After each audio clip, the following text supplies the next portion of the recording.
don't wanna sleep in, cause I got something to prove. I gotta take what I hate and finally make a move. What up, what up, what up? It is Betting the Board. I'm your boy, Mikey Money. I got Mac Daddy up in the East Piece with me to break down some college basketball with you. Peace. For the Saturday. It's a big Saturday, C-Mac. Only a couple of big Saturdays left. Dare I say 3. But this one has about 20 games on the board. We're going to go by rotation number because, listen, our sweet, sweet kitten wants to go by rotation number, so we will do that. Yeah. Well, we could bounce. We could go by time conference. I just didn't know if you want to go back and forth. We could do the time. Whatever floats your boat, Mikey. Run it. Right. If you're going to timestamp it, run it. I'm time stamping, baby, but here's the question I got for you. Ole Miss, WTF. Mm-hmm. Nebraska, WTF. And those are kind of the two. Well, how about the hook last night by New Mexico, baby? Yeah, let's go. What were some of the big surprises for you so far this week? There were a few. Well, what I'm mad at, my bets, Georgetown. Should have been on the under there. I mean, they basically cover that whole game, too, at 15.5. And I thought that might happen, but I thought they'd hang nasty in that game. Yeah, Purdue, we'll see. I like this Purdue team, but I think UCLA, I'm worried about them on the road. But I think Nebraska's just fading. I don't think it's, I had the under in the game. I think of the game today is the under. Yeah, Ole Miss, I love it. I've been on the last couple of days. One thing I had the over, that was the other horrible beat I thought, was, 48-41 at half. Ole Miss hits a 3. They get to 78 or 79 points, Mike. They score one more point and win the game by 1. They scored 1 point in the last 350. And Alabama came, hit a 3, made a couple shots, made it kind of close. But if they just take a bucket or two, I couldn't believe it stayed under. So that had me pissed off big time. But the great games today, Kennesaw State, we're going to get to them. I really liked them yesterday. Came through. I think it's a great game. Styles clash a little bit in that one. Team wants to play fast, slower team in La Tech. Duke took care of business, but I'm pumped. Let's just get to the goddamn games. Screw tomorrow. We got new day, new scratch. You know how it rolls. Let's get it going. I do know how it rolls. And listen, I thought, ironically, a couple games that I had that straight bets on that I really liked and I went pretty good on didn't come through, like Florida blowing up for me at the end. But strangely enough, I put together a couple 5-leg parlays just because you get some of those boost and bullshit by the books, and some of those parlays really just weren't they were like my first cuts. I parlayed them together and I cashed 3 of them yesterday, but some of my straight bets didn't get there. So it was a little disappointing, but still a profitable day. So what are we going to say? Let's get into it. Let's talk some Ivy League, C-Mac. It starts at 2 p.m. We're going to go all over the place for you guys here, starting with this Upenn Harvard situation, C-Mac. I know you got some Ivy League action. What's brewing? 2 p.m. Eastern start here. You like Upenn? You like Harvard? I take Penn. I don't have a bet in this game. I think these teams are a little bit too similar. Well, I have plenty of bets. I mean, you're throwing them out. I thought you had a bet in this, but we'll rip through the games. We don't have anything. We'll just toss it, or you take off. Yeah, I'll give you guys this one here. So give I'm it looking up. at. You got 60% of the bets, 61% of the cash on the Penn side of things here. No movement. It's still sitting at 2.5, although it's juicing towards the 3. Might see 3s by the time tip-off pops off here. 130. There are 3s. There are 3s? Yeah, there's 3s. Oh, yeah. There's a couple 3.5s. Well, a few stale here. You have to hit Fanatics. I see the totals moved up a point. So we got 136.5. And I'm going to go to the under. I think I gave you guys the under the last time we were on this show with Penn. Penn unders in the conference when they've got a small spread. 17-2. They've cashed 12 in a row. It's conference play. It matters. It's for the big enchilada. Defense is going to come and show up here in this game. And, kind of historically, we look at overall with these teams, Harvard can go on the road and put up some points, as can Penn, but I think this point in the tournament, this stage in the game, we're getting both. Well, Penn's been just an under machine here, but Harvard, yeah, but that numbers are nowhere near this, Mike. That's the only problem. I mean, it's a championship game, and this is more of a Harvard total, and Penn's just been going dead under. So I think the books put this here because their totals are always in the 150s. You know what I mean?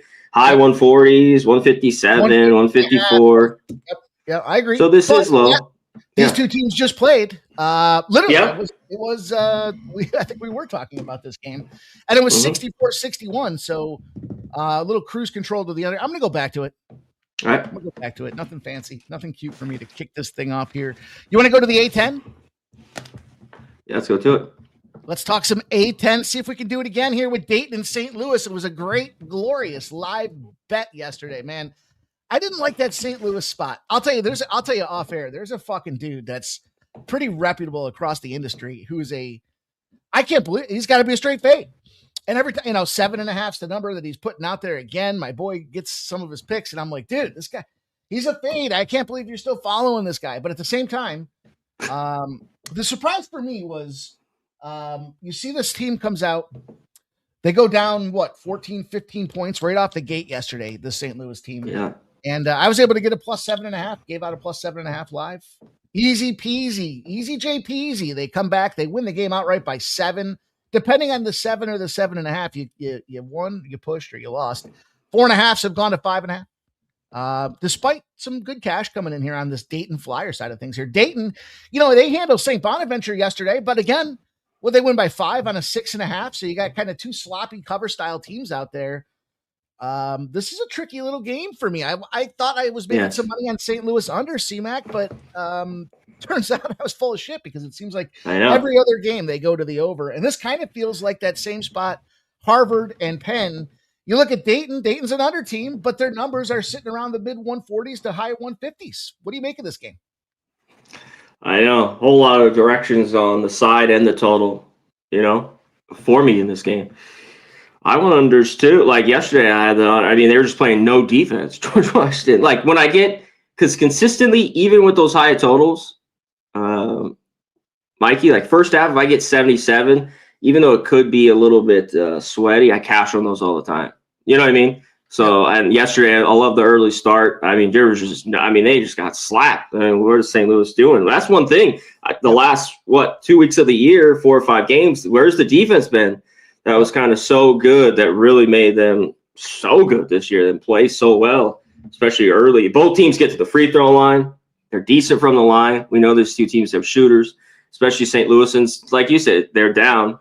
They can come rolling back. They shoot the 3 well. So this one is tough. I think Dayton is kind of a scrappy team that could stay in this, but if St. Louis plays that A game, I think they could cover it. This is one I was off. I'd like to be on this under. I can't trust it. There's plenty of unders, I think, today, but not. I can't do it here. St. Joe's and the Commonwealth of the state of Virginia are going to face off at 3:30 for the other leg of this A10 battle here. Plus 8.5s have come down 2 points to 6.5. 67% of the bets are on the St. Joe side of things, but it's pretty split on the cash. 52% on VCU. If anything, a little bit of an edge there. And the totals. I mean, this total. Talk about unders, man. This thing's come down 7 points from the overnight open. And another spot. I like me some St. Joe's yesterday. I was able to get home with some nice money on them boys against Davidson. They handled their business. They were 2.5 point favorites. They just kicked the snot out of them, and it stayed under. On top of that, 4 unders again. VCU kind of feels like the St. Louis and Penn teams that we were talking about. Under squad. But has this number come down too much in this case here? VCU and St. Joe's. I'd be inclined to take the points with this thing here, man. You got to beat me by 4 buckets to go out there and get the win in this game, C-Mac. What do you think about this one? I know. Going through the 2 meetings, 9-point loss and a 7-point loss. Just a 7-point loss this year for St. Joe's. The one thing is I want St. Joe's as a dog. They were kind of alone. We talked about in yesterday's show. I just like, 3 or 4 favorites. They were one of them. And to the under, we talked about, still stayed under, even that low total. And that one, they need to come to play here. I think they can. I've been back this St. Joe's team a lot. Do I want to abandon them? I still think they could struggle offensively. I hate in one of these championship games the struggle of the 5-minute no bucket. They shoot 30% from three. They're not even great inside. At VCU, a lot better offensively, and I think they could take it to them. So I lean St. Joe's and under in this game. And you know what? I even thought if the lean, this was one of my big questions here that I might move on. St. Joe's team total under 69.5. I mean, they get to 70, then that maybe they cover there. We'll see with the total. But like I said, they struggled. They need to slow it down. This team doesn't play super, super fast. So I was looking at them, the team total here, even at 69.5 for St. Joe's. Appreciate everybody rocking with us in the chat. We are underway and we are live on 2 channels here. Of course, the Sports Money Network and Hitting the Books. So make sure you guys get out there and tag the like on both channels if you would kindly do so for us. Like, follow, subscribe, turn your notifications on. You know what it's all about here. We try to give you guys free picks and information to help you make informed betting decisions. We try to do it here every Saturday for you guys with the rest of college basketball. Of course, Mickey Mac Daddy and I go live throughout the week to give you guys our thoughts and opinions on all sports as it relates to making that money. So we appreciate you guys here. Shout out to Drew Scalosa, Nicholas Handy, Neil Clark in the house, Chicago Joe, Fremont Street Dogs, J Dub. Appreciate all you guys tuning in this morning. If you're catching us on the replay, we've got the timestamps up as well, so you can navigate through as we go conference by conference to give you guys the big lowdown on the cashing of the tickets. We're going to go to the Big Ten. Making it Mac Daddy, Wisconsin and Michigan. I'm going to tell you this. I said it before. I stand by it. They've shown it to me. 8.5-point dogs yesterday. They were getting busted up a little bit at halftime. They fought back. I think Wisconsin's one of them teams that we can see dancing in week number 2 of the big dance, if you will, here. 12.5 points now against this Michigan team. 78% of the bets, 83% of the cash on the whiskey side of things here. The totals come down a point. Not entirely surprised by that here. But man, is this too many points now for this Michigan team, or do they just continue to go out there and beat up teams and rinse and repeat? How are you going to play this Wisconsin-Michigan game? I'm inclined. I want to hear your thought process here. Well, I think the one thing that just catches it is, Winter's still going to be out here, which doesn't help. I mean, yesterday, why it was so good and they need another effort is from Boyd and Black. I think they both had over 30 in that game, right, yesterday? I mean, started shooting it crazy, 38-31. They were really, really good. I mean, they're going to need an effort like that again because this Michigan team is stacked. I just worry about Wisconsin. Got them earlier, too. Michigan squeaks by, right? Wisconsin comes roaring back. Is this just like, again? But Wisconsin, we talked about, was a public dog yesterday. I don't think the whole public thing I talk about all the time with college basketball is not that big to me. Like, I think like when you think the NFL, like that matters a little bit more to me in a week long where it sits where these college games just are back and forth. I don't take too much into it, even though we got to look at the money and everything going here. But yeah, 13, 12.5. As good as I think Michigan is, I think Wisconsin, they shoot it from 3. I mean, if they go cold, this could be bad, and they still aren't great defensively. I'd lean over, but we're here at the number. Yesterday was the over. I know it went to OT, but I thought this was just a little bit too high, this number. But I don't know if Wisconsin's going to win you, Mike, a 73-65 type game. I think that's just not in the cards for them. They got to get up and down. So, yeah, this is dangerous. I lean the points here with Wisconsin, but I look out. They've consistently kind of hung in games, with the 3, with enough playmaking. What do you think? They're going to need to hang in there with the 3 because I don't think they have the size advantage, right? I mean, exactly. They're beat up. Yeah, 7'10" motherfucker out there. What's his name? Mara. I mean, that dude's a tree. And it just kind of goes down the line. So if their 3 points are on, 52% field goals, 34% of them went in, so half their shots. And that's about the formula that's going to be necessary. And maybe there's enough out there. I was on Ohio State yesterday. I don't like Ohio State as a squad. I didn't think they matched up well, but I thought that number was too big. Does Michigan need to continue to go out there and flood teams, or can they just, at this point in the tournament, do they just go out there in that second half? Maybe they're up 10 points at halftime. We're still seeing a 12.5. And you know why? Because they're sitting there playing their backup players the second half of the second half because they need to get them battle tested in case something happens when they move on to the big dance, because I'm sure we'll see Michigan be a number one. So biased opinion here, I guess, but I know we've seen the dogs kind of fall off late in the season. Two good teams with a big spread, the favorites covered, but not as of late. We saw, yesterday kind of throws a wrinkle in anybody's game plan when it came to betting favorites. We saw a lot of dogs cashing, covering anyways, not winning outright, but I'm going to stick with it. I'm going to go back to to Wisconsin. 12.5 points. I'm not going to fade off my boys at this point. Right. Onward. Let's talk about Purdue and UCLA. Here's another one, man. We talked a little bit, you and I, backstage about Purdue, but UCLA, how about the Michigan State? The entire planet knows Michigan State, and they know the clipboard with Izzo, and does he physically assault his players allegedly? I don't know. We can't talk about any of that stuff, but boy, this UCLA team found a way with Cronin to go out there and dial up some numbers. 5.5 pointers. They ended up winning the game by 6 out there. And now you're going to open them up as they were 8.5 point dogs. They're now 7.5, 76% of the bets, 78% of the cash. Another spot where the totals come down. The Purdue Boilermakers, probably the thing that surprised me the most about this Purdue Boilermakers squad here is, like I said, that game yesterday against Nebraska, Nebraska was never in it. I was off on that game. I was in the Nebraska side of things here. I thought it'd be a basket type of game, and then Purdue went out there and just kicked the snot out of them. So I guess the big question here, you see that Whiskey loss for Purdue. It was 97-93. That's the kind of game Whiskey needs to be in with Michigan if they're going to go out there and get it done. It's got to go to the over. But that being said, UCLA covered 4 straight. They've done nothing but cover since this tournament started. They handled Rutgers with ease, double-digit favorites, easy cover.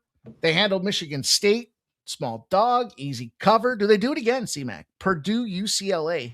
Take us to the pay window. I think they do. I don't know if they win, but I think they cover. And they already, I know they were at home, but they beat this Purdue team earlier in the year. So this is a little bit revenge for Purdue. They got by Northwestern. They beat Nebraska. We talked about them kind of just falling a little bit towards the end of the year. It's been their offense there. I remember that game early. I had that under.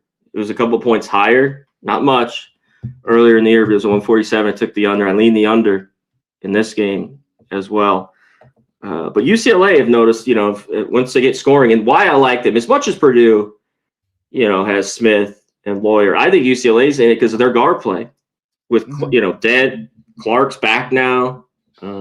He can ball. So I think UCLA with them can be definitely in this game. It's we've talked about their problems away from home. They still, one thing with UCLA and Mick Cronin, going through the numbers, he's been really, really good on neutrals. So yeah. Spent a regular year, we see this horrible play, and they just kind of notched the last 5 or 6 years, even their run, whatever it was, 4 or 5 years ago that they had from a big seat too. I think they were 11 that year, something like that, at 10.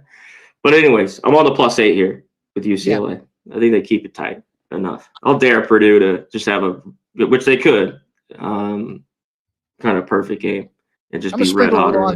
I'm going to sprinkle a little on the dog here as well on the money. Oh, of course, the money line. Definitely. Money line action here because I just don't believe in this Purdue. I know what they did yesterday. I see J-Dub says he thought Nebraska would show up yesterday too.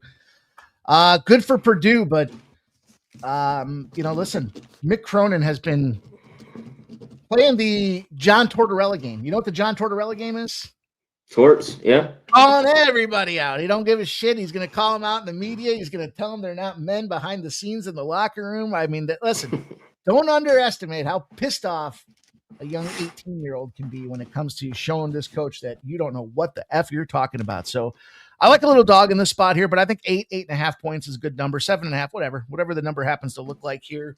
SEC time. And again, speaking of surprise, Vanderbilt, Florida. I had a little Vandy yesterday. I was not surprised. The second half of that game was what surprised me there. They were tied at halftime, I think, and then Vandy came out there and exploded. Florida let me down, though. Florida yesterday, I think they were 11 and a half pointers, dominating the entire game until the second half of the second half, and the backups come in, and they just kind of fell off the wagon here. This is pretty split, truly. About 50-50 cash and bets. 8.5s have moved to 7.5s for Vandy. Florida comes into this one, and, many, myself included, anointed them a number one. Can they repeat in the tournament? Potentially. Right now, they're kicking the snot, and they are playing well on the road. That is the big thing here. Now, a little bit of a back-to-backer there. Coming in there with the bye, the extended bye, but they smashed Kentucky. They did what they had to do. They just couldn't quite cover the spread. That's Kentucky for me in a nutshell, C-Mac. Can't quite figure it out. I'm going to go to a first half. I've struggled with first halves here, but I'm going to take a Florida first half at the 3.5. And then if they're beating Vandy up that good full game, then we'll see here. Am I just not taking Vandy serious enough? Yeah, I think, God, this game's tough. I mean, I get why everyone wants Florida. They've been rolling for the most part. I know they've been really good early in these games in the first half. They kind of hung around. That's where Kentucky in the second half covered there. They didn't have their best shooting day. Vandy, Miles dropped 30.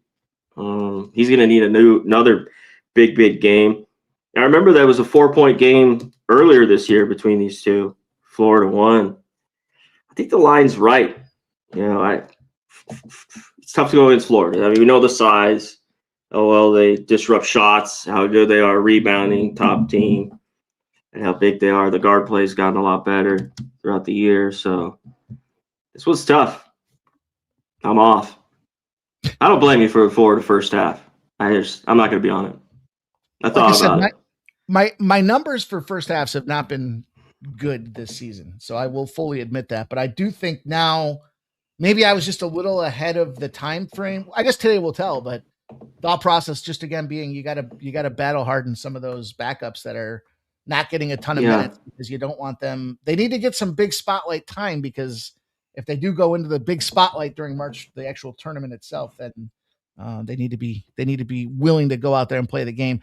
Let's move on to the 3:30 spot. Ole Miss, Arkansas, the Pigs. Real quick, what do you think about that total? Like, I could see it because these offenses, but I think it's freaking high, man. It'd be on the under.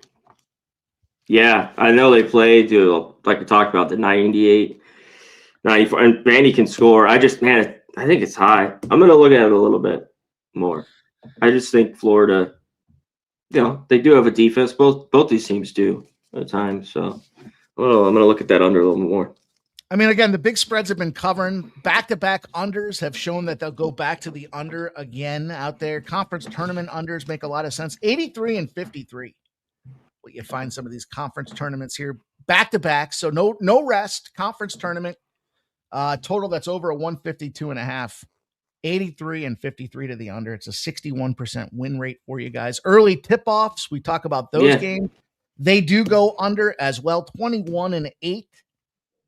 That's a 72.5 win percentage if they have a tight spread over the last two seasons. So, well, this is another one. It's like both these offenses could get it done. That's why I kind of like it. It's like in these games, they just need one team to kind of be a little bit off first half. Basically you need a 40-37 to get you over here, the 76.5. They got to make every bucket down the line there to finish. And they got to be red hot. So I might have a piece of that first half. And they are 75, but there are a couple 76.5 here. First half under there. Vandy, Florida. Okay, let's roll on. Woo pig suey. In a word. Making a Mac Daddy here.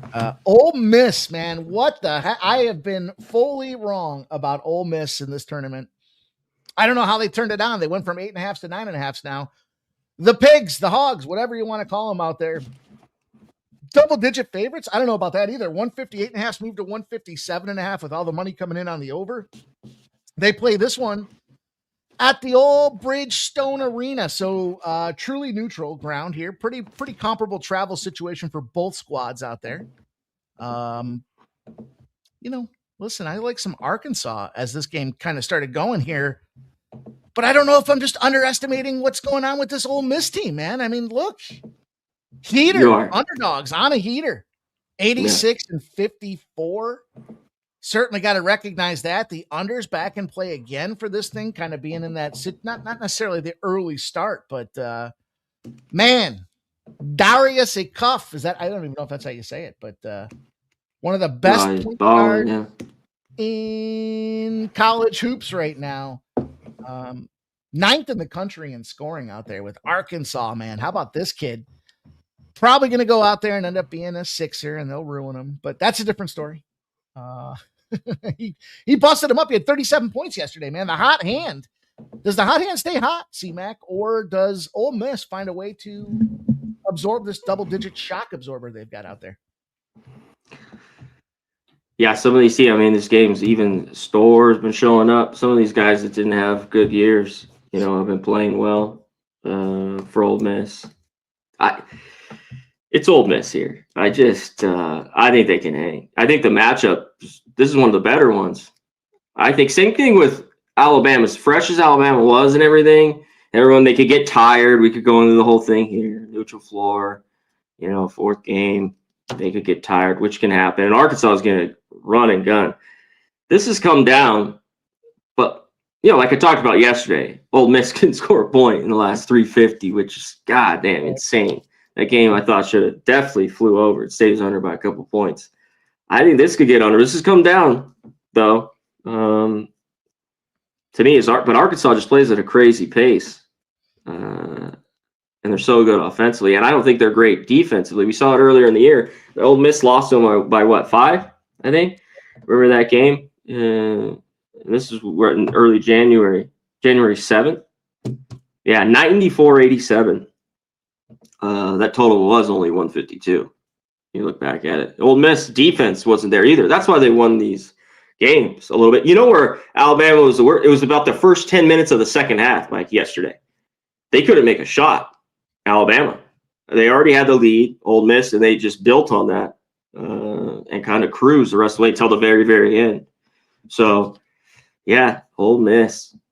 I think they hang again. And I lean over. I kind of disagree with the move going down here now. Yeah, you know what? I'm going to get on the Ole Miss side, too. I don't want to oversimplify this thing, but they won yesterday against a shit Oklahoma team by 3 points. And one of the best players in the Arkansas, land, Arkansas, one of the best players in the land puts up 40 points out there. So it's almost to me, I know it's not the same situation entirely here, but Bam Adebayo puts up 83 points and they can't cover the spread for the Miami Heat. It kind of felt a little bit like that for me with this game here. So I'm going to take them points with Ole Miss. I don't think it's a wrong team favored situation. I mean, wouldn't entirely surprise me that Ole Miss just came out there and continue underestimating us. We'll show you what we can do, but they've covered 3 spreads in a row. They've been meaty dogs in all 3 of them, and they're winning outright. So that's the right formula for me to be involved with here. My only question is, was this now 4 games in 4 days for these guys? Does that become a deterrent from their ability? It's always a question. Yeah, with these kids.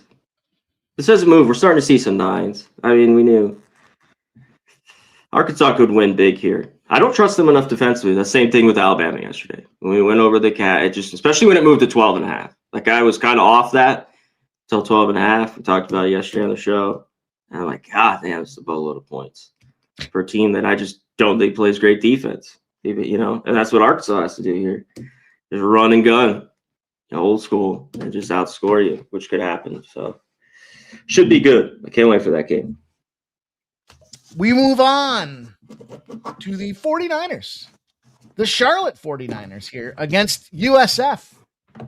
South Florida, not San Francisco. San Francisco 49ers not involved in a game that features USF and 49ers, C-Mac. That's probably the biggest surprise for me in this game. Otherwise, look, USF gets the regular season down. They're on a hell of a heater right now. 9 straight wins. Charlotte, probably another one of them big darlings coming in here, surprising everybody as a 500 squad out there. It'll be interesting to see how this one plays out here. Boy, oh boy, they both played back to back, right? They both got 2-2. The Bulls beat the shit out of Charlotte just 6 days ago, less than a week ago. It was 83-60. They flooded them boys out there. Does the rematch revenge seed make any difference to you here? The top seed should probably move forward, but do we see Charlotte hang in this game at 14.5 points? What say you? I think they can here. They just got their ass drilled here. I think they remember it just fresh too, like you talked about just a week ago. And I think they remember that. For a Charlotte team, one thing, and we don't need to win here. Like they just need to cover, which I think is possible. These are one of these teams that you don't love dogs, but they have enough scores like they do. I could shoot. Okay, that's what I want in a dog here, Mike. To cover 15. Now that's what I think Charlotte could do. But we're throughout the regular, their defense is a problem, which we've seen. But I think this team can hang with it. I think this number is huge from the blowout. South Florida, of course, the better team rolling. Give me Charlotte here, plus 14.5. Let me ask you, from a flow perspective, a game pace, do you think this is one of those situations where South Florida just takes like a 15-point lead and Charlotte's chasing them the entire game? Or is there a little bit more of a defense to this thing and Charlotte's doing their best to hang in there and get them second chance opportunities rebounding out there to keep it a, single digit 2 type of score game throughout this process? You think they get flooded early, or you think they're I think they can keep it close in a game like this, especially early. Most of the time, it's just not always. But like in this, do you want the full game or you want this first half? I mean, you're getting 8.5 like you're talking about. It's like a lot of these teams, you cover that, they still even cover the full game. Not always, you know what I mean? Which happens. And the best thing about this is in all these games we get to, which a few of them I'm going to touch on, just bet it live. We're all watching basketball here today. There's not 150 games. So, kind of look at the cap if you think a team's going to be up and look the other way. I think I'll be doing a lot of that today. But, I like Charlotte here. I don't mind the first half. It's just, do I split it then? I kind of get into that mode. You know what I mean? Yeah. Which if I take it, I just kind of like the first half. But I got to think they play better. And that first, I want to see, just double check what they shot. Ugly at 40%, 20% from 27% from 3, only 6 of 10 from the free throw line. Didn't have any free throws. Some of these games too, I got to get to. Holy, one team. It seems like sometimes it's both teams. The free throws, the whistle, these fucking refs. It's like, come on, buddy. Every tap, these teams, some of these games, you're going to the line. I'm like, I took like four straight losses with a bullshit 1 second foul. I'm like, what are we doing? Oh, I had that a couple of days, a few of those. Why are you fouling? Like, if there's still 3-point game, that's like, fuck, all right, they're fouling. But when they're up 7, or it's 8, there's 1 second left. 1, you can't win. Just dribble out the fucking ball. That was the weird thing yesterday. Georgetown was losing by 16. They dribbled out the ball with the whole 30 seconds left. Yeah, did you see that? Because I'm like, then you have one of those where it's like, God damn. So. Well, the last thought on this one here was I was looking at some unders. The reason I was asking you about that here, because South Florida does take it when they're in the favorite role. They are 46-17 to the under in this situation. So I was kind of wondering, is that a situation where Charlotte's chasing them down the entire game because they're just out there drilling every shot? And it sounds like maybe the under could be in play here with a tight little spot for Charlotte to make some baskets along the way. Let's go on and talk a little bit about the Tulsa Wichita State game. And going to Wichita. Man, they open up at 2-dog. They're a 1.5 fave. 58% of the bets, 58% of the cash. The total sitting at 150.5. CMAC Tulsa 26-6. But the Shockers have been shocking coming into this thing.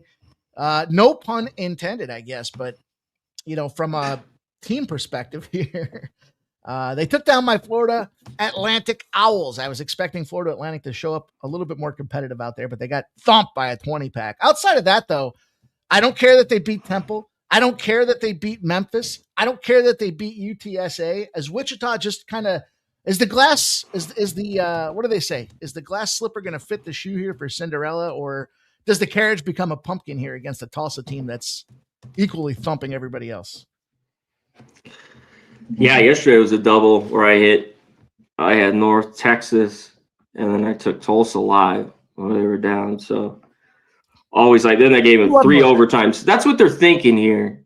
I think they're tired. I'm a little shocked this is flipped to Wichita. You know, I 3 overtimes, blah, blah, blah, blah. They're that fucking tired? Come on. I don't think so. Like, I think it's, yeah, go ahead. I was sitting on some North Texas 8.5s, and I was like, I had 7.5. I didn't even get, you know, and I wait. You know, for me, I took it early. Yeah, I pre-flopped it, and then I had it tied into a parlay on top of it, so I hit it like twice, and then I'm sitting there with this parlay, and I'm like, are these guys going to go? And then 3 overtimes. I'm like, really? I mean, come on. The sheer nature of this thing. Are the legs that tired, though? Is the public dramatically overreacting here and seeing? I mean, they came back in that 3rd overtime. They looked pretty fucking good. They almost covered the spread. Finally. Yeah, and after a horrible first half. You know, I like Tulsa here. I've been shocked by how well they play. There you go. By the Shockers. What are you going to say? How well they played. Yeah. I mean, not that they're a bad team, but I don't know. I think the better offensive team here is Tulsa. Better team from the line, from deep, even inside, from all the stats. You know, their field goal percentage is good. They shoot almost 39% from 3. They chuck it. They get to the line. I'm going to see if this goes more. I'm going to be on Tulsa. And this is another one, or I'm going to wait. Wichita gets up here, Mikey, I'll be all over Tulsa. I was kind of just maybe I don't make a bet in this one if I do split it. See if they can get up. I'm going to hit Tulsa here because at least I think this game's tight, as it was earlier. During the year when they play. Appreciate everybody that's joined us. You guys, make sure you smash the thumbs up button. We're live on 2 channels here, Hitting the Books and the Sports Money Network. So like and subscribe to both channels if you haven't done so already. I know we got a lot of common community out there, but we each have some of our own. So let's make sure that we support each other out there. But C-Mac, talk to us just for a touch on this for a second, because I'm with you. You've talked about it a couple of times. What's your thought process? When do you decide to split a little on both sides? Can you take us through that for a minute? Well, yeah, I already we go through the handicap again, and it's a little bit of the flow of the game. If the team's just not making a shot, I'll wait and wait and wait. But it's usually, unless it's right away, I usually will wait, especially after the first 10 minutes. So Wichita even kind of gets up, and that can backfire a little bit. But usually it's that time right before half. And even halftime betting, I think. You know what I mean? Right there, or at the start of the second half to see if there'll be a run. That's why sometimes the bet at halftime is a little bit better. So there's no perfect way to live bet. There is gambling anyway. There isn't regularly, but that's some of the stuff that I look for. Already on the cap that we've gone through. This team going to come out early, this team not, because we see it in these tournaments on neutrals. Some teams are just asleep. Like Tulsa was, just couldn't make a shot. North Texas was scoring, and it took them to get into half and probably get an ass chewing to get going. Well, we will get going and keep this pace moving. We'll pick it up a little bit for you guys here. 6 p.m. Houston, it's going to be huge. Takes on Arizona. And I'll tell you what, Sharp Perspective Betting Report yesterday came through, and they were taking that Iowa State squad. I wanted to get in on Iowa State, and I ended up with Arizona. Now, I also had Arizona in a parlay that did not cash because of their debauchery. So I made the fatal flaw of having a straight bet and tied to a parlay with Arizona there. So shout out to Iowa State for coming back. Probably gets them in the tournament, I would say, right? One of the hotter public teams here. Maybe not a first 4 type of thing, but I bet you we see them go dancing here. But Iowa State. Oh, they're in, man. Yeah. Fuck, are you on drugs? Yeah. We're looking at Houston, though. Houston, as expected, beat them boys up yesterday. They're now sitting at 2.5-point dogs. There has been some move to 1.5. I say as expected because I was on Houston. I just thought simple breakdown for me with that game was their defense is just better and they showed it. I mean, they held Kansas to 47 points. And it just looked like Kansas was getting frustrated. They were getting worn down. Things weren't falling in. They weren't getting their second chance opportunities. Houston's kind of come back to the under squad they are. And on the other side of things here, boy, Arizona, they come out there and look, they stomped on UCF, who had some impressive victories to get to that game. They took care of Iowa State, but not quite to the degree. Is this a situation where they step up in class and the books don't know what kind of number to put on these guys? In other words, is Houston a live dog? Yeah, I mean, book they're showing it here. This opens 3.5. We even got 1.5 now in this game, even with some Arizona love. And you know what I think? This has moved up. In the first game, it was 73-66. Arizona won that game there. So we're hitting the total right there. Is the under. I'd only be on the under. I mean, with these two teams, like at this number. Now, are they talented enough both offensively? Yes. This to get over for sure. But that's what I was looking at. I'm going to stay off. I think we got a coin flip. It's moving to Houston. It seems like Houston's going to win this. And maybe ready to fade in the tournament. We're going to get to a couple more teams like that. Good for them. They could win this game, even though I don't know if they will here. But then I'm going to want to fade them. This is one of those Houston wins, maybe gets that number 1 seed. I was debating who's going to get that 4th number 1 seed out there, but I like Houston. I'm going to go with you on the under in this game. And, maybe this is just a soft cap, I guess, when it comes down to it. But, I had that UCF game pretty sharp tack to the under. And it went way under the number. The Iowa State game looked like it should have gone the same way from a trend perspective, and it didn't. So I almost scoring early, threes a lot late. Monvolish, that dude had like 3 threes in the last 30 seconds. I mean, there was points.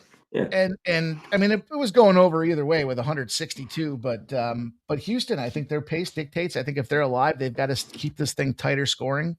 So I like Houston. I'm going to play on Houston. I'm also going to play on the under in this game as a little double dipper. Mm-hmm. Big spot for you, C-Max. San Diego State, Utah State. I feel like these are your squads here. If we slapped in North Texas and it was a 3-way battle royale, we'd be having some fun here. But Utah State's been stomping teams throughout the season. They've had some difficulty. San Diego State's had some difficulty as well. But these boys kicked it into tournament mode here. So the big dance awaits one of these squads. I like both these teams, man. This was a tough one for me. I don't want the spread. I just want to see an outright winner. This is a tough one, man. What are you thinking about this game? How are you going to get paid? I think this is a game I got to bet live. I was on San Diego State when they just beat them. After they had lost 3 straight, they came back home. One thing, this is the other one of the teams I wanted to bring up. If Utah State wins this, I'm going to fade the shit out of them in the tournament on a neutral. I don't think they're very good at all. What they've done the last 2 games against teams which I thought Nevada didn't shoot the ball well, I was on Nevada. I had them because I don't think, and the coach even said, like, wow, we showed toughness. That we have been showing that. Because that's what I saw on the road or on a neutral kind of all year. Maybe not the neutral games they had to start the year, but they didn't have the hardest schedule, Utah State. But they were tough. Like, they got it done. Even against UNLV, he's like, we brought it, our defense. And, I just don't think they're that tough. Even with the shooters that they have, they could easily win this with this line. I think San Diego State, though, is tough. This is a great game. And this is live bet all over it for me in this one. We should see live betting on both sides of this one for sure. Because you look at it and it's like we know that defense wins championships, the old cliche, right? San Diego State's a defensive oriented team. Then you look at the Utah State side of things, though, and they got some dudes, man. They got some guys that can get Collins. What's his name? Falslev, I think. False. Yep. I mean, that dude's for real. I'll say. Yeah. And they're both averaging. I mean, they're both getting up near 20 points a game. So if you got 2 dudes out there, knocking everything down and getting hot at the right time, then Utah State can separate from San Diego State. But I'm with you. If they make it to the dance here, they're an early out candidate for sure. Yeah, and, I think so. Give them the interior edge, but I think Utah State probably wins this game. If I had the proverbial free play, I'd pre-flop it on Utah State, but I'm going to lean to that Utah State direction. And I know we'll be live for the UFC, so Ramon Scott will be talking to me and giving me every bucket of the way for San Diego. Yeah, San Diego State just tough though. They've been great in this conference in the tourneys too. Just over the years, they own it here. They love Vegas. Love this UConn and St. John's game, man. This is the game we deserve. It's the game we wanted to see out of this conference here. And woo, man, these guys have had what a story. So they played. I mean, ultimately, St. John's, when they're playing in the Garden, technically isn't neutral, but they both played head-to-head battles in arenas, right? Because when they had, so St. John's beats the snot out of UConn in Madison Square Garden. And some people were like, oh, well, UConn's used to playing in Madison Square Garden. Yeah, but that was like a Friday night. And that was St. Johnny's territory. Then they go out there, they play the rematch in Connecticut, but they play in Hartford, in an arena in Hartford. So they both got arena experience out there. I kind of thought that was a smart move because you've got two teams that are, ultimately they have expectation to be productive and, taking them outside of their tiny home gyms and putting them on the big bright lights out there. To a lot of fun, but to me, I looked at St. John's squad here. I know UConn's got the story, and the public's going to look at UConn and be like, "Well, it's UConn, man. They've gone from 2.5 to 3.5 CMAC. It's 54% of the bets, 54% of the cash here coming in. We're seeing the totals kind of hovering around that 139-ish tag. This is probably for a Big East champion. This is intriguing, right? This is the Big East battle that we want to see here. I want to get in on St. John's here. I think this is a dog or pass situation out there. What do you think about this one? I mean, they got to remember that. I mean, come on. That was fucking horrible. Couldn't make a shot. Dude, they got dumped. They went like 15 minutes without scoring a bucket. I know. I had the under. That was like the best under. Yeah. You have an under like that. It doesn't get much better than it at all. You know what I think? Is I like it already. Talk about the move a little bit. And UConn, they shot it well in that game as well. Is the under. But I think if you take St. John's, it's got to be early here, right? Let's think in the first half. You get plus 1.5. I mean, you could go to the money line. But, in these games, like you could have a tie down by 1. Sometimes I want that, especially in the first half. I think that's where you want them here. St. John's early. And I like it here. Plus 1.5 should be a good game. I like the total. I like the under as well. If I were to get here, what do you think? This is your shit. You talk about it. I don't know why you're throwing it to me. I'll be right back. Fuck. Yeah, I like the Johnnies in this one. I mean, look at reality is, and this goes back 14 years. So take the late season winning dogs. It's important when we look at some of these trends. We'll see Max refreshing that. We look at not just what they've done in there. I like to look and zoom in and look at their last couple of games, but historically across basketball in general, history, some people will be like, well, 13 years ago, some of these, I get it, simps. But reality is history repeats itself. And so that's why these things have been so successful. And fading the late season winning dog has produced 81 and 35 in the results category. That's almost a 70% win. It does say UConn. I just think there's a little something special on the St. John's team. So when it comes down to C-Mac's point there about, the total, yeah, I think the bigger gym, the arena, the state, they're playing at the Garden. So this opens things up a little bit. It makes it a little more, cavernous, the sight lines being different. I know they've already played there, and I just think this gives St. John's the edge. So I like the under, but I'm on St. John's to get the job done as we move into the MAC. We got some action kicking off here. Probably big surprise of the tape for me. Miami O gets knocked out in the first round to UMass, who's straight ass. That was one of them spots that I was a head scratcher. It was a thinker, and I did not think that would happen. Not that early.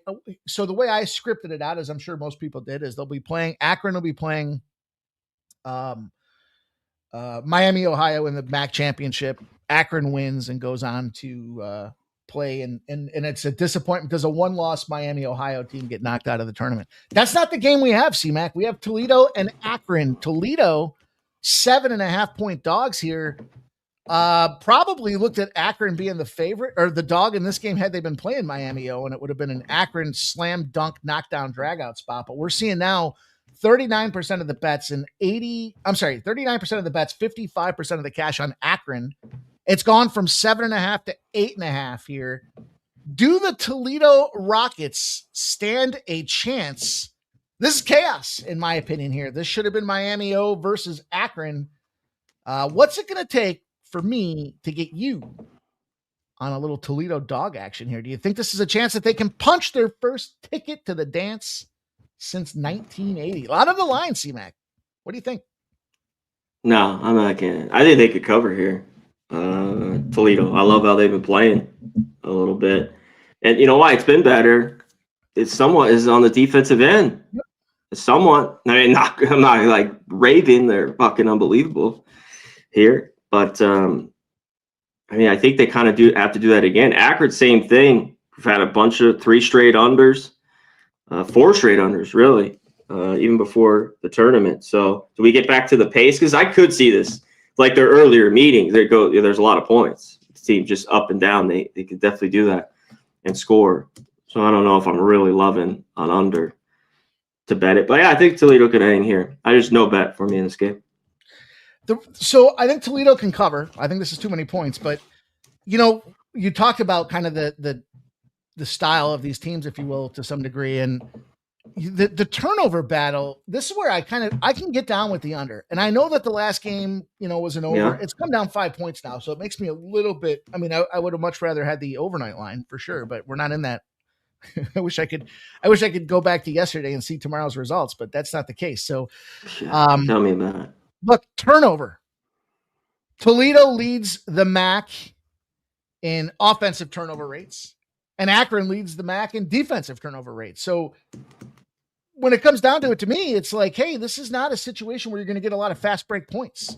Toledo rebounds like shit, and Akron is better at the rebounding game. So they're going to have to be hot with their points out there. But I kind of thought this has a chance to look at the under, just simply because you're not going to see a lot of fast break points. You're not going to see a lot of quick scores out there where they strip the ball and all of a sudden they just went on a 6-point run and it's only had 10 seconds tick off the clock. So that's kind of the way I looked at the under in this game. And it's not pretty. It's come down 5 points, as I mentioned, but the other problem is Akron leads the MAC in 3-point attempt rates. So that's like the only, I get the under, but I'm not going to play it because these teams could just get hot and they can get up. You know what I mean?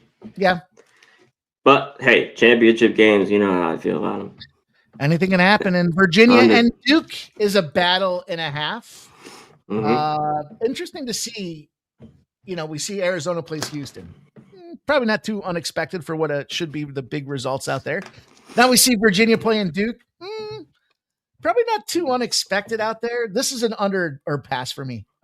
Duke's been an under team for me. I talked about it time and again.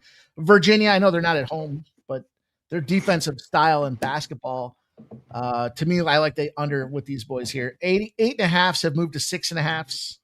So there's some money coming in on the doggy here, Virginia Cavs. Meanwhile, the total's gone up 5 points. Here's the opposite of that previous game. I'll lose my 5 points in the other game, but I'll add them into this game here for Duke at an under 140.5 C-Mac. Dukies.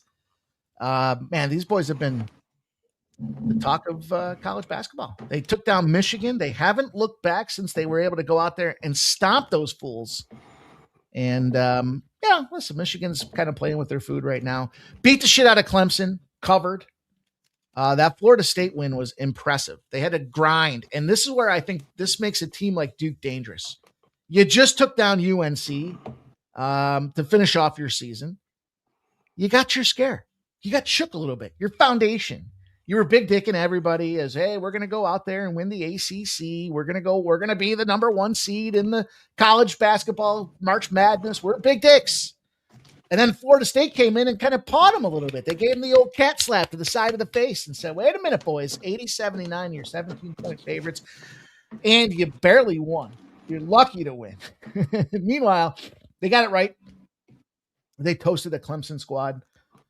Virginia took down Miami. A lot of people liked Miami. Miami a little overrated in that spot there, and they got busted up by 22 points. So looking at this game here at 6.5, the number kind of feels right to me, C-Mac, but I'm going to go back to my unders with Duke. What do you think about this game?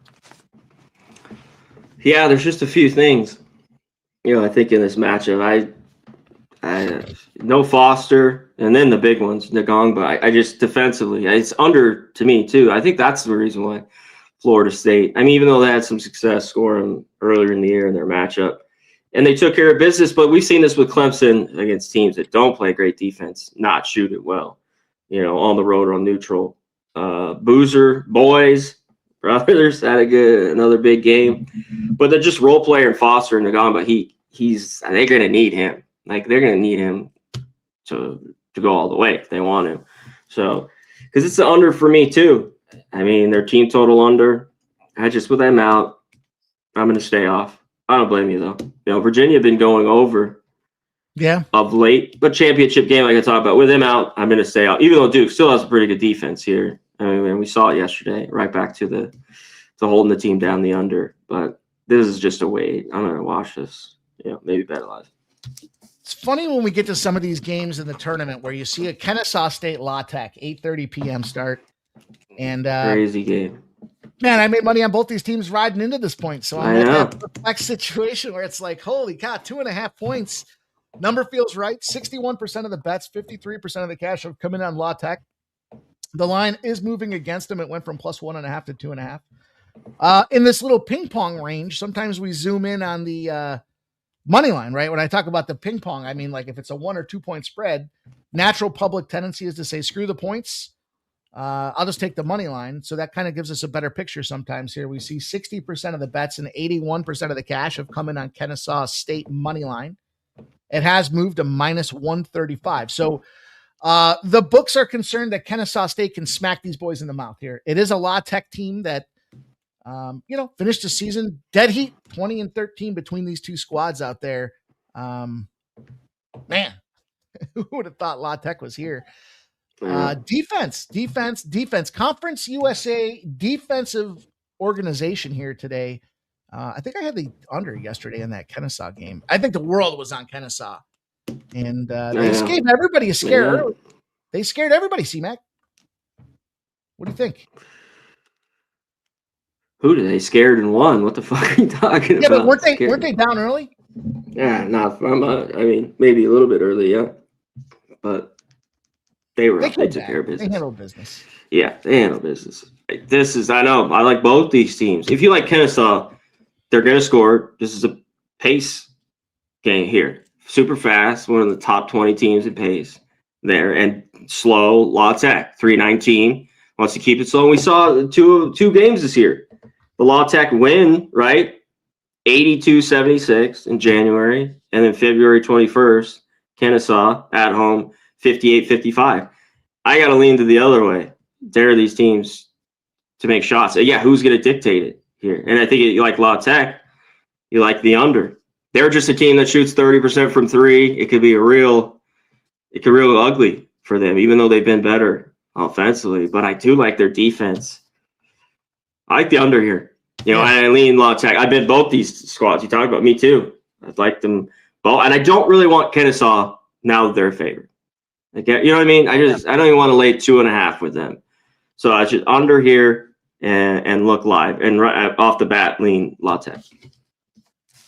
I'm with you with that. I think the under is probably one of my favorite plays on the entire card today. Yeah, I like it. Let's go on and talk a little Hawaii. Cal Irvine, 10 p.m. The Warriors dropped the rainbow and have been firing here. 61% of the bets, 70% of the cash are on UC Irvine.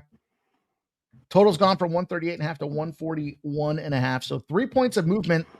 I am surprised at the Warriors season here. Maybe I'm just old school in the thinking process where it's like, on the island, I guess it's just old school thinking. On the island, you bet Hawaii, and when they're off the island, you don't. But that obviously isn't holding true here.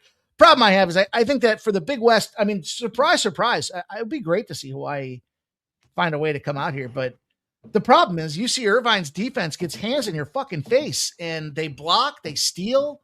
They're holding opponents to a sub 40% shooting on the 2, which is the best of all college basketball. Now, you can only play who's in your conference, but at the same time, it's still impressive. Offensively, not the greatest team in UC Irvine. So I guess the question is, does the 21st nationally ranked defensive efficiency of UC Irvine frustrate, erode the confidence of this Hawaii team and create a gap by the second half of this game here? It feels to me like I want to be involved in Hawaii in the first half. How are you going to attack this game, C-Mac? Yeah, I don't know if I do here. I like Irvine in this matchup. I laid the 2.5 with them. I've been surprised how well Hawaii's played, and they could definitely win this game here. Irvine's been a little bit, traditionally, obviously, in this conference, this team is really, really good, and they've gotten red hot at the right time. You talked about it. It's the kind of their defense. Even Hawaii's team total's moved up a little bit. I mean, I get it. It might have been a little bit too low. It's moved up 4 points, 5 points. Even Hawaii's team total under 70.5, I think, is a decent look here in this game. So it's a wait for me, though. I'm leaning UC Irvine. I think they can get the job done. Yeah.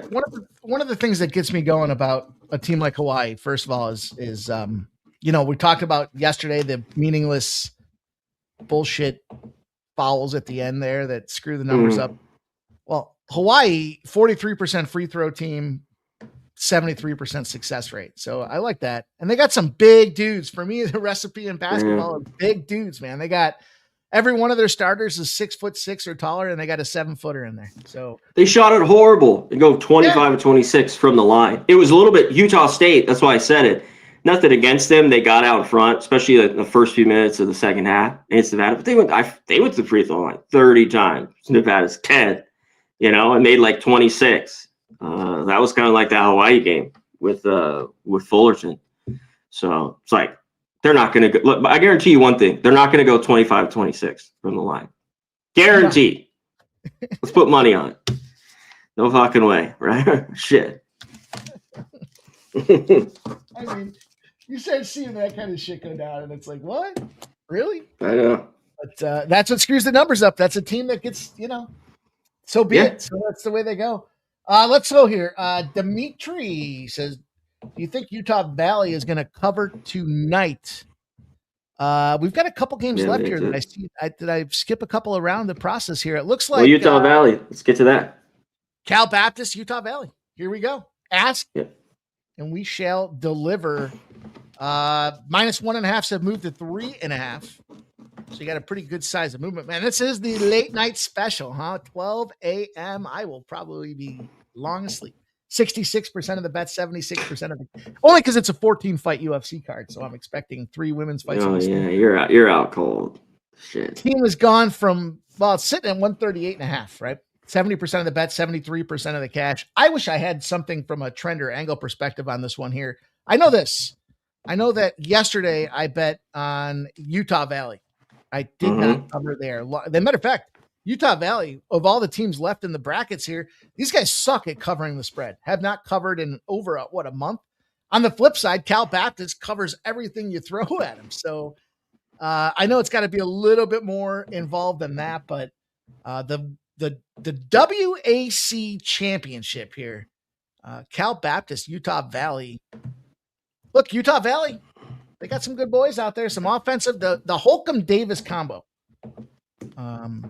gives them a little bit of an edge. I think they're tough boys to square up and match up against here. But can Utah Valley finally cover a spread?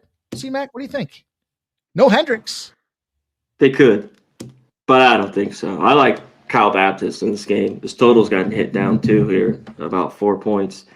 All the money here on Utah Valley, I mean, it's bobbling up. There's 3, there's 3.5, there's a couple 2.5s at a few spots. BetMGM. I think the 3.5, I already like Cal Baptist. One thing, Utah Valley is good. I like how Cal Baptist has been, though. Utah Valley can rebound. Cal Baptist has been better on the boards. One thing, this is one of the last teams that's left in these conference games, Utah Valley, that turn the ball over at a crazy rate. Right, they're like 3-something. You're only finding horrible teams here. You down here at the bottom, and they turn over almost 15 times a game on average. I've watched more of that, even though as talented as they are, and they lay a lot of big numbers. I think this is a dogfight, and they played around yesterday, had the lead like you talked about. They were winning there, but they let them back in that game, and didn't cover, so laying a big number. But I think Cal Baptist at this price plus 3.5, I will be on it. At least it's down the wire. I think Utah Valley's very good too. That's why they're favored here. You know what concerns me about Utah Valley? One thing. Besides their, ineptness at covering spreads, and I think I think it correlates. They suck at fucking free throws. This might be another team. Yeah, they ranked 310. How many basketball teams are there in college? 350. That's what I mean. Turnovers, the free throws. It's like they're talented with those numbers. I don't want that team. And so if this is ticky-tacky at the end, this is one of those spots where you see why, and this is what's brutal about this being a 12 a.m. Eastern start, is because you see these guys, they'll have a 2-point lead, and we'll be following for the last 4 minutes of the game, because if you're on the other side of things with Cal Baptist, why wouldn't you want to push them into that awkward uncomfortableness of being a shitty free throw team? So expect that one to go extra time if you're watching that one with your friends. You'll have plenty to talk about there. Cal Baptist. We got 2 spots left here in NC Central and Howard, C-Mac. I know you're a big Howard fan. I'm just guessing, but, What are you doing? I have nothing in this game. Howard's the team here in this conference. Did you have anything here? No. It's big. No, I just sure we touched on it. It's a lot of points. It's come down 3. That's probably the biggest note that I would say, is it's gone from 14.5 to 11.5. The totals come down as well. Howard should do the job. They should go out there and handle these boys. Easy to say the under again here because of the situation with these teams. It's not surprising that the teams that run under throughout the season are teams that are showing up here in these conference championships, because C-Mac unders win championships. But they're the top seed for a reason. So I think they go out there. I think they smack them in the mouth here. NC Central, I've seen them just throw some fucking duds out there. So if you want to bring this thing down, to your point about the cash flow split, I think that was a great comment you made earlier, is just talking about how the public doesn't really move the needle for us in college basketball. It's almost like, all right, if anything, I want to get involved after you've moved the line on me. So that's how I feel with this game. Yeah, that's how I feel. All right, let's hit the last one. I'll give it here. I've been on this team. Both these teams have played well down the stretch. And Southern, I think, could win this. But I think Prairie View could be on. This team's played well down the stretch. In a game like this, it could be tight. We have a big total. I think this has come down a little bit as well. It's all the way down to 147, 146.5. These two teams could get into scoring match, but I don't know if it happens today. That's why I think this under is taken a bunch, and I don't mind it. But I think Prairie View, even with Southern, they've won their last 4. Prairie View's won or 6, 8 of 10 down the stretch. I think they can hang here. One team that gets to the line, Prairie View. They make 20 almost. 26. They got some players that get to the rack, get ticky-tack fouls, and could be there. They've shot it better. And even down this stretch here, their defense has been a little bit better. What do we get? It's just tough with these two teams like this sometimes. But I think the value is with them, plus 3.5. Just pure value on two teams that I think is a pick 'em game here. I agree. I agree. And, like I said, that to me, especially this point of the season, the free throws are a differentiator. Look, they played 89-85, 87-82. So, high scoring. Yeah. Prairie View's been up in those games and in a lot of games. So I like Prairie View. I think Prairie View's a live dog here. I know it's not like we're putting our necks on the line by calling we gave you some 8.5-point dogs that might bark here today, but I like some Prairie View. I think SWAC, bring them on in. Maybe they get through a couple early rounds of the tournament. Probably not, but their defense, they've been holding teams to sub 70. You're making free throws. You're holding teams to 70 or less. It's a good formula this time of year to be involved. They did at the end of that Bethune-Cookman, and I've been taking Bethune-Cookman for 2 weeks down there at the end of the show. They've been covering numbers. I've been laying points with them. It's 4, 6, and I thought it was a bad match. But down the stretch, I don't think Bethune-Cookman made a shot the last 5 minutes. like just made their free throws. We talked about 1 by 4 outright. So I'll take him here. Hopefully this game is tight. Plus 3.5. That is betting the board, C-Mac. Good job, Get out my of here. friend. That is every single game on the card for your Saturday betting enthusiasm, minus the 11 a.m.ers, because that's when we started. So make sure you guys do show some love. We are live on 2 channels. We are live on Hitting the Books. You can go out there, like and subscribe to the channel, turn the notifications on, so when the fellas go live, you get their breakdowns and insight and analysis on best bets. Of course, Sports Money Network. You can follow me and the squad here at the Sports Money Network. And, of course, turn your notifications on so you don't miss the action when we go live. But Mick and Mac, Daddy, great job. Put the bow on it. Tell them where they can find you. Tell them what's cooking in the world of Connor Mac picks. Connor Mac bets, as it turns out. Yeah, well, for now, go to Connor Mac Bets on Twitter. Go to Twitter and Instagram. Retweet the show for us or give it a like at least. Went through the whole board here. Pump for these fucking games. Yeah. That is it. Just check me out, Connor Mac. Check me out on Odd Shopper as well if you want all my bets. That is it. Let's get out of here, Mikey. Let's rip it. Yes, sir. Yes, sir. Appreciate everybody. You guys will see me later here this evening for the UFC betting show. As a matter of fact, just a short 4 and some change away, 4 hours and some change. So get your bets in. You can follow me at Mikey Money on Winnable and get my best bet action out there. Got a new thing going, C-Mac. I got a single play of the day. It's For just what? $3. $3. One play of the day. It's my best bet of the card. We cashed it last night. It was an easy over for the Minnesota Timberwolves. So some of you guys that just want one shot, one kill, I got you set up. But that's not the way to go. Go long-term. Get my guy, Mickey Mac Daddy over at his program. You can follow me as well. And real quick, shout out to Nicholas Handy, Drew, everyone here, Jeff. Shout out to all the members in the green. I will post some bets up for the members. Thomas, Dimitri, GNL, dude, great to fucking see you. My guy up in here. Andrew, Big Crypto. Appreciate it. Hit the like button on the way out. Let's get to the goddamn games, baby. Come on. have a great Saturday, everybody. We'll